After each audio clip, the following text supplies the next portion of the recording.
I've spent a good deal of my life amongst the poorest of poor children. I started out almost exactly 40 years ago, 40 years and 2 months ago, in September of 1964, when I became a fourth grade teacher in the segregated public schools of Boston, Massachusetts. I never intended to become a teacher. I had gone to Harvard College, where I majored in English literature. Had no political ideas at all. You know, I was an English major in the 1950s. It was like being sort of the cognitive version of an eggplant. And I just had no political values. And after Harvard, by some real mistake, I won a Rhodes Scholarship. And I didn't like Oxford. At Harvard, everybody pretended to be British. You know, even the boys from Utah. So, and I was at Oxford, it seemed oddly familiar. And I spent most of those years in Paris, to be honest. When I came back to the United States in 1964, my mother and father were getting a little worried about me because, you know, when I'd gone off, I was like their golden boy, and now I was in my mid-20s and just hanging out in Harvard Square. And my father thought that a Rhodes Scholar by that age should be doing something distinguished, at the very least be the governor of an insignificant state. And I was really just hanging around Harvard Square, and I felt pressure from my dad, who had gone to Harvard and Harvard Medical School himself, to go back to the university and become an English scholar, and it appealed to me very much, to be honest. I love English literature, I still do, and I would love to have spent my whole life teaching literature at the university. My heroes were my professors there, and I would like to have been one of them someday. I probably would have followed that course if for some extraordinary events that swept the nation in the early summer of that year of 1964, when hundreds of young people, the age of most of you, the undergraduates here at Amherst College, hundreds of young people, probably thousands, a few thousand, gathered at a college campus in Ohio in order to be trained in civil disobedience, nonviolent civil disobedience, and prepared to go down south to Mississippi to try to break the back of apartheid in that state by running little freedom schools. Have any of you ever heard that term? Freedom schools, which were intended to teach little kids to read, but more important, teach grown-ups how to register to vote. And the first 3 of these young people went ahead of the others early in June. They were like looking for locations and good places to have these programs. They disappeared one night in a rural area near a small town called Philadelphia, Mississippi. Disappearance of these 3 young people immediately caused a wave of alarm up north, certainly, and in the press. Alarm which proved justified a few weeks later when their bodies were found buried in the mud under an abandoned dam in Philadelphia, Mississippi, murdered, as it turned out, by the Ku Klux Klan. That event had a stunning effect on hundreds of thousands, probably millions of young people of my generation. Now, black folks had been lynched forever in the South, and the nation never paid attention, not much. But this time, it was a mixed group. They were black and white. And the nation did pay attention. And I can't quite explain how this created a sense of urgency among so many of us. It changed the lives of many of us. It probably changed my life forever. It's hard looking back to be certain it was that event alone, but I remember it was right after that event that I got in my car in Harvard Square. And what would you guess in those days? I had a little VW Bug plastered with slogans. And I drove to Roxbury, it's the black community of Boston. And I went to a church, the minister, black church, black minister, and I said, "Can I be of any use?" Just like that. I didn't know what to say. I just said, "Can I be of any use?" And he said, "Yes, you can, young man. As a matter of fact," he said, "we're setting up a freedom school right here in Roxbury to teach our kids how to read. Can you teach reading?" I said, "No, I went to Harvard." Because I didn't know anything useful. I just knew nothing useful. He said, "We'll teach you to teach reading." And they did. And after a few weeks, crash program, they gave me a class. And I got to like that class so much. I just became so close to those kids that when September came, I didn't like the thought of losing them.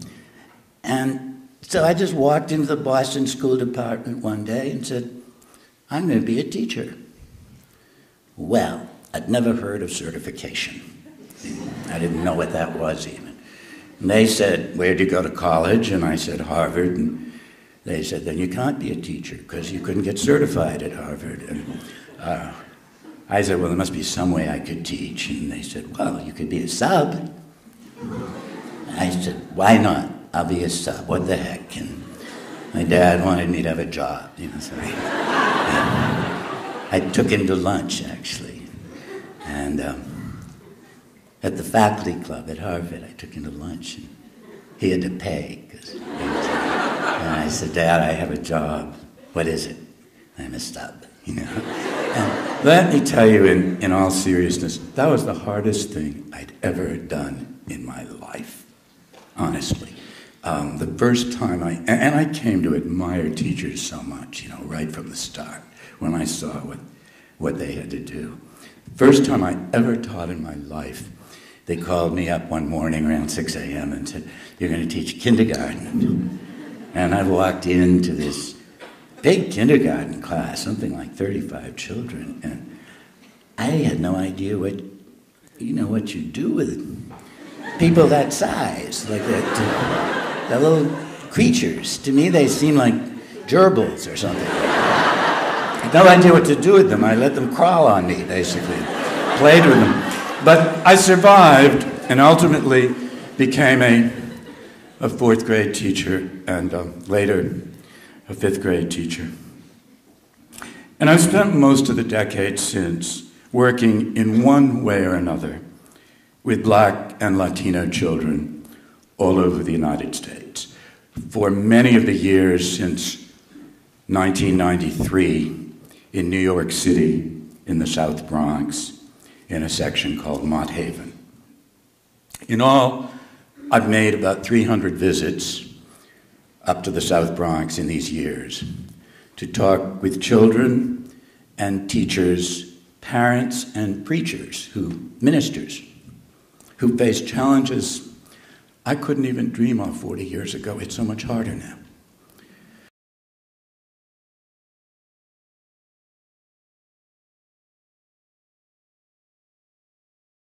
Mott Haven is the poorest section of the South Bronx, which is still the poorest congressional district in the United States, right next to the Upper East Side of Manhattan, which is probably one of the wealthiest census tracts in the entire world. It's only about a 5-minute subway ride from East 86th Street to this neighborhood. Life is tough for children in the area. About a quarter of the children suffer chronic asthma. Pediatric asthma has become an epidemic in many inner cities of the United States over the past 10, 15 years. I see some of you nodding who are familiar with these numbers. There are a lot of reasons why. One obvious one is the general inclination of our cities, our municipal agencies, to locate unhealthy industrial installations, such as waste burners and incinerators of various kinds, or toxic industries, in neighborhoods where people have no power. May not be overtly driven by racism, but it certainly structurally amounts to the same thing. In New York, in the early 90s, for example, the major research hospitals of Manhattan, the great hospitals of Manhattan, had to find some place to burn their waste, medical waste. And remarkably enough, the initial proposal was to build a medical waste incinerator right near the United Nations. Right, like around East 30th or East 45th Street or something like that. You can bet the parents in that neighborhood blocked that proposal quickly. They brought out experts in respiratory sickness to testify to the effects that would have on their children, on their breathing, on their respiration. Oncologists to testify to the risks of carcinogenic dangers, cancer-causing agents in the smoke, and others just to the aesthetic effects of having this foul, smelly smoke rising above their beautiful neighborhood. Now, where do you think it ended up? They put the medical waste incinerator in the South Bronx, 4 blocks from the school I write about. So kids who already had one of the highest rates of pediatric asthma in America rapidly grew worse. And by the time I was visiting, you got used to seeing little kids, especially if they were under tension, if they're under emotional tension, which exacerbates asthma, reaching into their pocket sort of frantically to make sure they had their pump. So the kids called it the pump, a little asthma inhaler. About a quarter of the kids I know see their fathers only when they visit them in prison. And whereas I grew up in suburban Boston, where my reference points were to sibling, older brothers, sisters, cousins, fathers, who went to Harvard or Amherst or Williams or MIT, that was where my reference points. For these kids, the prison is their reference point. They visit their fathers there on Sundays. Many of these kids know hunger, especially the end of each month. A lot of them have been homeless. That's how I met some of them first. Many have seen homicides. Almost all the children I know have lost a relative to AIDS. This is the epicenter of the HIV epidemic in not just in the United States, but in the Western world. With all the problems that these little kids face outside of school, all these socially created problems outside of the world of education, wouldn't you think that a truly good society, and I believe this is a good society, or at least we wish that we could be one, wouldn't you think a truly good society would say, look at what these kids have against them from the start. And they're completely innocent, People can stereotype or scapegoat teenagers who look tough, but what have these little babies done? They're innocent, right? They're little kids when they're 3 and 4 years old. They're as clean and pure as the child of a president or senator or anybody else. They've done nothing wrong at all. They have committed no sin. They're too small to hurt us, and they're too sweet to distrust us. The only sin they've made, if it's a theological sin, is to have chosen to be born to terribly poor people at a cold moment in our nation's history. That's their only sin. But wouldn't you think a good society would say, what the hell? With all the odds these children face, in the areas where we have power, where we make decisions in educational provision, let's give them the very best a rich society could possibly afford.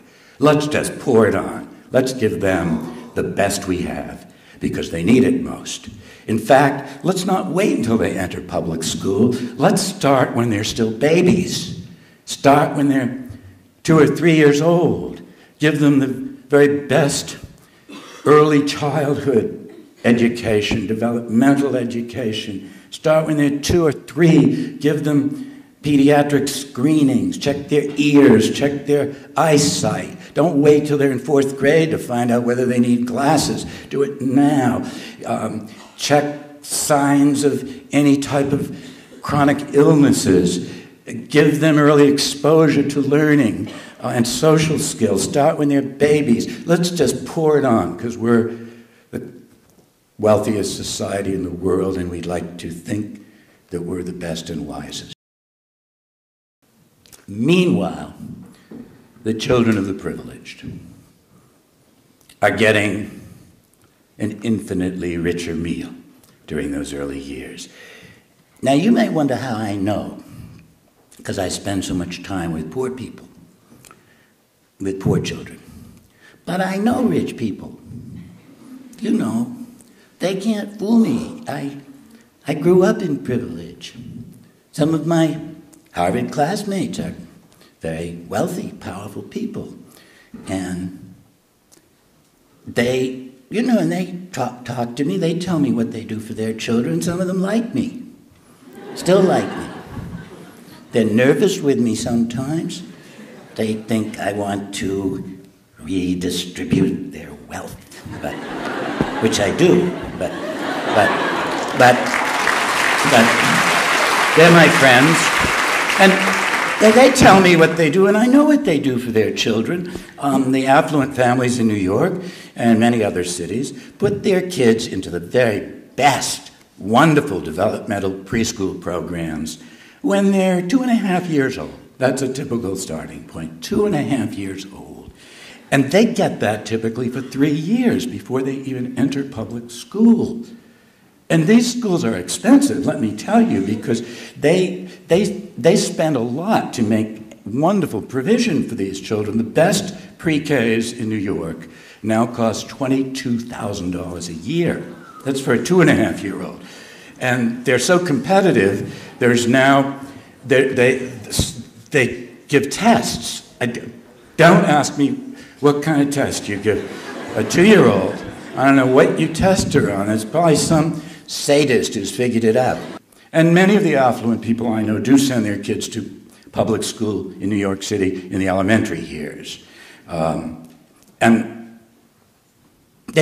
suddenly they're taking tests, because that's the new regime now, decreed by Washington. Suddenly they're taking exams, not just exams that we used to take, but high-stakes exams. Now, so they take these tests like at 3rd grade, and it determines whether you get promoted. And if you fail it, you have to repeat 3rd grade. Everyone who worked in early childhood knows very well that if children who repeat 1 grade have a vastly lower chance of ever graduating. If you repeat twice, it cuts your chance of ever graduating by 90%. And you know where else they use these tests? Sometimes in 2nd grade or 1st grade to determine who gets into gifted and talented programs. Were any of you ever in a gifted program or talented? See, a lot of you. It determines that. Now, who do you think does best on these high-stakes exams?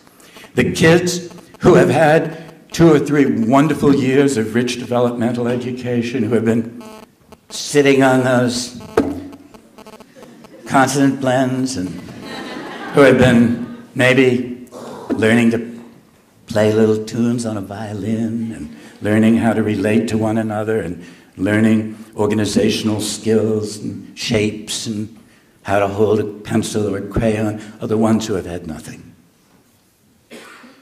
I'm sure you can guess the answer. That's just brutal. All the kids I describe, as you probably guessed, go to profoundly segregated public schools. I say this all the time when I'm in a school and never see any white kids.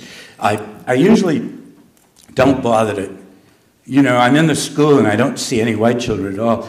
I don't feel like that I need to go home and search some database to find out if this is integrated or not.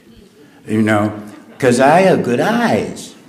But actually I don't, but I have good glasses and I can see. So if I'm in a school all day, and there are maybe 1,000 kids in the school, and I never see a white kid all day, I'll say to myself, I think this is segregated. I'm sort of a simple-minded guy.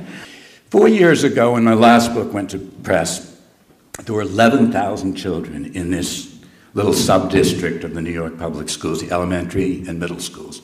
11,000 children in the schools in that neighborhood.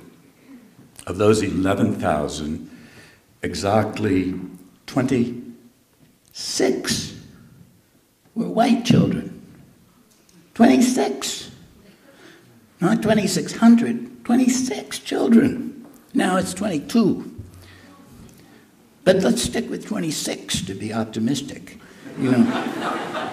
Let's figure how segregated is that? Well, I'm not good at statistics. I went to a progressive school in Newton, but I can do long division. That's a segregation rate of 99.8%. 0.2 percentage point now marks the difference between legally enforced apartheid in the South of 50 years ago and socially and economically enforced apartheid in most of our northern cities now. You go into almost any school in the South Bronx, 99.8% black and Hispanic. Almost any school in Philadelphia, where I was yesterday, or almost any school in Cincinnati, or Cleveland, Milwaukee, Chicago, thinking of places I've been recently, St. Louis, San Francisco, San Diego, LA. You go into the school, you look around the room, you look into the faces of the children. If you dare, you look into their eyes and try to tell yourself this modernized millennial apartheid is what Dr. Martin Luther King and all our other martyrs died for. We celebrate Brown. Big commemoration recently, 50th year. But in a very real sense, we've ripped apart the legacy of Brown. It's been virtually dismantled by the federal courts during the past 10 years. In a very real sense, we've gone back to Plessy. Separate but equal, 1896. But we haven't even yet lived up to Plessy. The schools are separate, but nobody who sees these schools would argue that they're equal. 4 years ago, when I was finishing my last book, most recent book, I looked at what we spend for children in New York compared to children in the suburbs. At that point, New York City was spending about $8,000 for each little kid I knew in the South Bronx. That's all the money available to the school from city, state, pittance of federal funds. $8,000 per pupil. Have any of you read my recent book, Ordinary Resurrections, which, I'm glad some of you have, which is about some of these kids. So you've met, like, Pineapple, this lovely little girl who bosses me around all the time. There's a little, plump little girl who was about 7, it was 5 when I met her, who just, started ordering me around right from the start. And I always obeyed her because there's something strangely authoritative about her. And so, picture little Pineapple in her sort of glorious, charming energy and all her promise.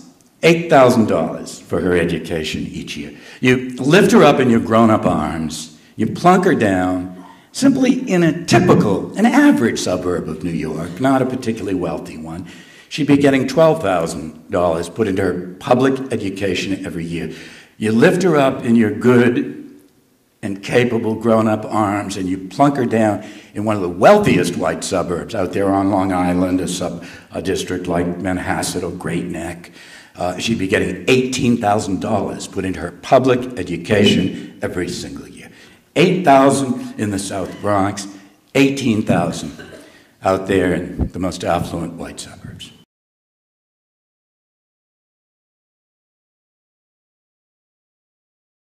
In all our religions, we say that all our children are of equal value in the eyes of God. All religions believe that.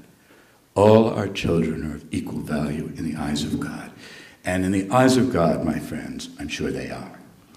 But not in the eyes of America. In the eyes of America, because of the unjust, undemocratic, and archaic way we finance public education, our children come into the classroom with a price tag printed on their forehead. The little ones I write about are cheap children. They're like Kmart babies. They're $8,000 babies. You want to see an $18,000 baby, you have to go out to the rich suburbs. That's just unacceptable in a nation that would like to view itself as a good society. Sometimes when I'm in these inner city schools for months on end, I forget what it's like in schools that serve the mainstream of the nation. You actually forget. You start to think in terms of, make do. Like, what would make this separate and unequal school run more efficiently? Which is pretty much, what the standards movement is about. But you forget what goes on in wonderful schools that have plenty of money. So I went back last spring into some good suburban schools in order to remind myself what money buys for children in a middle class or affluent community. One of the wonderful things it buys is lots of warm and personal attention from a teacher who has time to listen to each child patiently, to enjoy each child's personality, not to feel she's under the sword because she has so many students in her class and because there's so much pressure from state accountability demands that she can't pause to pay attention to this child. She's under that sword. In many inner city schools, they use the term time on task. In some of these inner city schools, the principals are so terrified of the day when the test scores are announced in the newspapers that they spend most of the year drilling children for the tests, and they use what are called scripted lesson plans, where everything is where the teacher reads scripted answers and the children it reads scripted questions, the children give scripted answers, and there's no time for critical thinking at all. And many principals who deeply value the best traditions of wise and well-balanced education comply with these demands because they're under the sword, because they're so frightened the day those test scores are released. In New York City, the school that scores lowest, it's right there in the New York Daily News or New York Post. The 10 worst schools in the city, how would you like to be that principal? So the teachers have no opportunity to interrupt and pay attention to that child who might have some learning problem, but also might be trying to give her a signal by doing something that isn't in the script. Here's a typical example. Teachers in elementary school ask children questions. And little children, and this is something I love about them, when they're spunky and healthy, they're just great at getting you off track. Not answering the question you asked. And I've when I'm asked to teach a class, this happens all the time. And I watch practice teachers, and it even happens to them, that children, you ask a question on some official subject that you're supposed to ask that day, and this little guy insists on telling you what happened at the zoo on Sunday, and it's very important to him to tell you this, and he goes way off track, and he keeps adding on ands and buts, and I happen to like run-on sentences, as you've probably noticed. I've tried to adopt it as my literary genre, and but they go on and on with this, and kids are good at that, and I think that's one of the entitlements of childhood, and to meander into the blissful kingdom of irrelevance, and one of these little munchkins gets off track and is telling you, is wandering way off. The teacher can afford to listen, and instead of getting panicked and wondering if this is in the state standards or not, she can follow that little course, and sometimes if she does, she finds a secret treasure at the end, and that treasure turns out to be the key that unlocks that child's motivation, and she follows up on it when she has time, and he starts writing because she found the thing he loves or fears or hates, whatever it is. But in these schools, in the inner city schools I visit, teachers, with rare exceptions, cannot do that. In an inner city school I visited also last spring in Los Angeles, this was a high school. Teacher who invited me to her school had 40 students in her class. These high school kids, 10th graders. 40 students in her class. She taught 6 classes every day, including homeroom. She had 6 classes of 40 kids every day. This was in a huge school with 4,000 kids in the school. So crowded, it ran right through the summer on different tracks. Have you ever heard of that? It just kept going all year long. So some of the kids, 2/3 of the kids had to go to school during those torrid summer months.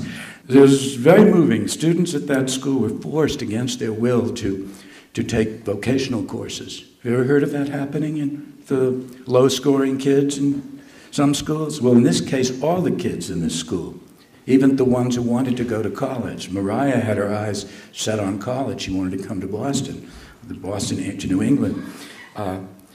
She'd been forced the previous year to take hairdressing.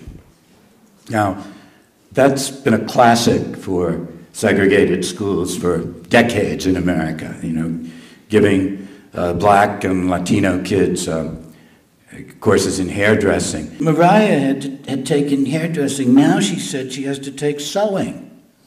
I said, what would you rather do? She said, I wanted to take an AP course.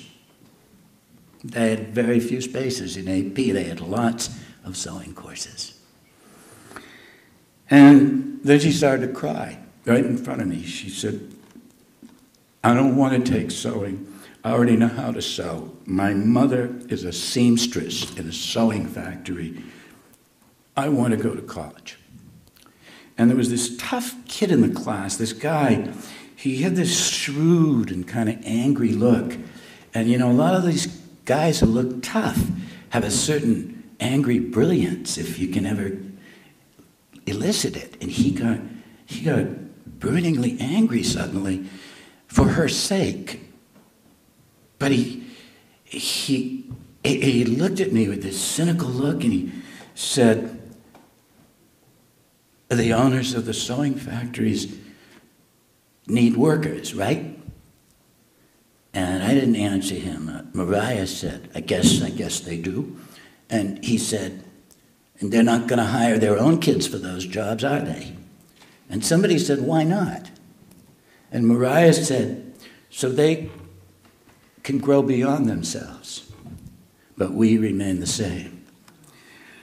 And he was sort of unrelenting. He said, you're ghetto, so you learn to sew.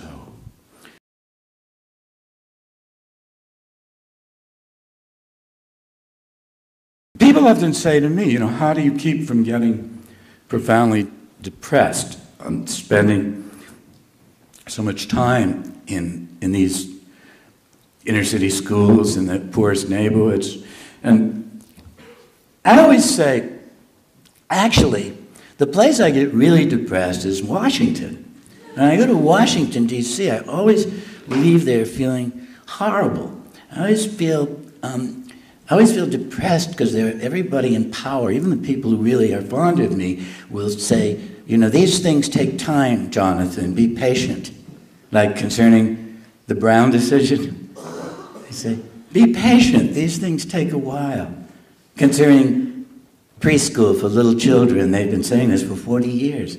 Be patient, someday we'll give all those little kids the wonderful preschool they deserve. And, it makes me so angry. Don't listen to anybody older who tells you to be patient about social justice issues, because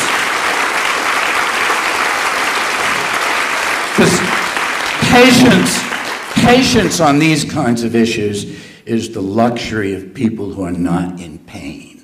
For people who are in pain, it's an intolerable injustice because, they say to me, even my allies on Capitol Hill, for years I used to go and testify in front of Senate committees. They'd say, Jonathan, someday we're going to give Head Start and good, wonderful early developmental education to all the little kids you write about.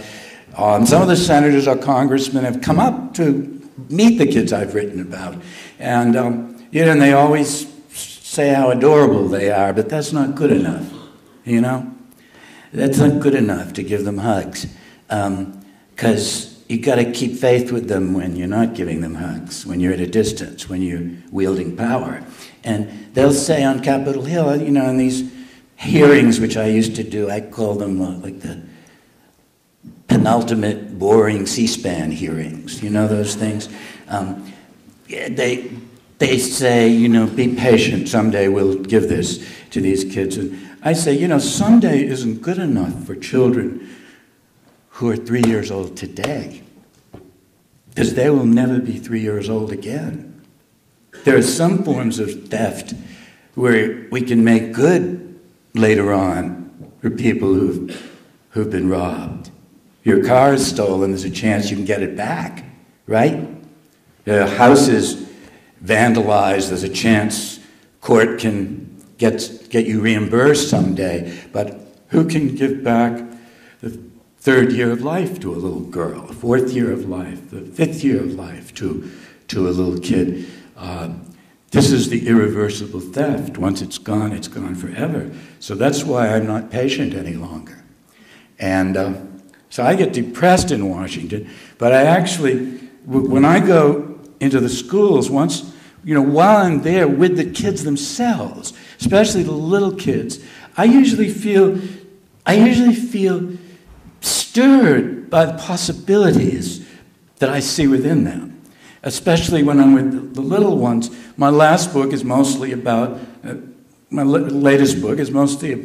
kids who are still only 6 or 7 or 8 years old, and they haven't been damaged yet, or if they have, it's not apparent, and they're not hard. Most of the kids, they're not all perfect little babies, and I don't romanticize them and, say they're all little angels, because some of them can drive me up the wall, to be honest. But, all kids, I think poor kids have equal rights with rich kids to be obnoxious. And, they're not like poster children for the poor, but in their multitude of personalities, these kids are pretty much like children everywhere at this age. They're gentle children by and large. They're kind unfailingly to strangers, and they always worry about older people. They worry about me far more than I can worry about them. This little boy, Mario, whom I've written about in 2 of my books, first time I ever met him, I said, "How old are you, Mario?" This was in a church, in an after-school program, an Episcopal church. I said, "How old are you, Mario?" He says, "I'm 6. How old are you?" They do that. I said, "I'm 60. He immediately started stroking my hand. You know, like that. And a little child's hand is very soft. You know, he kept stroking my wrist like that, and he looked up at me and said, "Oh, Jonathan, I hope you're not going to die." Because it sounds like, 60 sounds like probably like 280 to him. And then he ran to tell the priest how old I was, because I needed immediate attention, you know. And he ran to tell his grandma, who was in the kitchen of the church. And I've seen him behave that way with other older people, too. I've seen a lot of them behave that way. Of all the grown-ups I brought with me, the one who meant the most to that community, at least to the kids, and probably to the teachers, and I guess to their parents and grandparents, too, was someone I bet every one of you would love to spend a day of your life with, if it were still possible. Mr. Rogers, Fred Rogers. He was in New York. He said, "I'd like to meet the kids in your last book." And he said, it was such a modest man, he says, "Do you think I'd be intimidating to them?" "No, I think they can handle it, you know." So, and he said, "How do you usually go?" And I said, "Well, I usually go on the train, number 6 train, which is the quickest way." He said, "Okay, let's go on the train, on the subway, you know. There's no trolley in New York," so we went to the subway. I have to admit, I was sort of excited. I felt like a little kid myself. Wouldn't you? Wouldn't you feel excited? I was sitting there thinking, wow. I get to think like, wow, I'm on the New York subway with Mr. Rogers. You know? And we went up to the Bronx and went up to a rough neighborhood at that time, Brook Avenue, which was the center of the drug trade, crack cocaine trade at that moment. We were just walking up the street together, and I worried. I thought maybe no one would know who he is, you know. Nonsense. A sanitation truck came screeching to a halt. And the driver was a 50, 60-year-old black man, jumped out and lifted Mr. Rogers off the ground.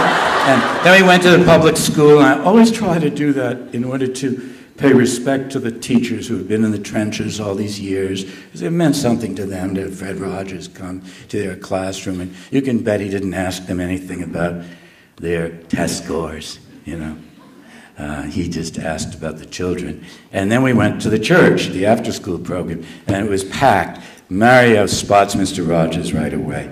Well, you know, if little kids don't like you, they can make it awful clear, you know. They can be mean. They can, but and he was like that. He could just walk away from you. But if he likes you, you're in for it.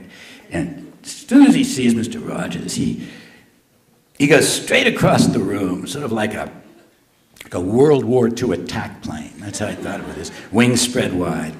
The minute of collision, he wraps them around Mr. Rogers, kisses him on the forehead, looks him right in the eyes, and says, "Welcome to my neighborhood, Mr. Rogers." And Fred Rogers never forgot that.